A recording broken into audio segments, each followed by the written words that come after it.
എല്ലാവരും ശബരിമലയ്ക്ക് ദിവ്യ പോയിട്ടില്ലേ? ശബരിമലയിൽ കൂട്ടുന്നിട്ട് പോകും. അപ്പൊ നമുക്ക് കാണാൻ പറ്റില്ല. ഞാൻ എന്റെ അച്ഛനൊക്കെ അന്ന് ഫോണൊന്നുമില്ല. അപ്പൊ അവിടെ പോയിക്കുമ്പോൾ ആകെ വിളിച്ചു പറയണെന്ന് പറഞ്ഞാൽ ആ 18-ാം മൈൽ ഓപ്പോസിറ്റ് സൈഡിൽ ഒരു സ്ഥലം വിളിച്ചു പറഞ്ഞ സ്ഥലമുണ്ട്. അത് മലയാളികൾ പറയും, തമിഴര് പറയും, തെലുങ്കര് പറയും, പല പല ഭാഷയിലുള്ള ആളുകളാണ് പറയണത്. പല സ്റ്റൈല്, പല ഇമോഷൻസിലായിരിക്കും അവർ പറയണത്.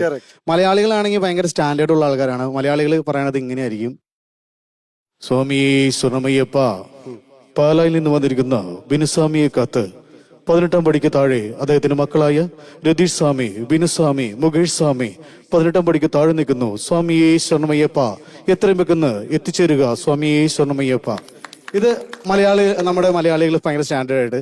ഇനി കന്നഡക്കാര് ഒക്കെ ആണെങ്കിൽ പറയണത് ഈ ഒരു സ്റ്റൈലായിരിക്കും: സ്വാമിയെ ശരണമയ്യപ്പ, പത്തരക്ക് കുട്ടല വെക്കോ, പത്തര ഭിത്തി തപ്പടേ സ്വാമിയെ ശരണമയ്യപ്പ, കട്ടലക്ക് പുട്ടളത്തോ ടിത്തരിപ്പോ സ്വാമിയെ ശരണമയ്യപ്പ, 18-ാം പടി സ്വാമിയെ ശരണമയ്യപ്പ.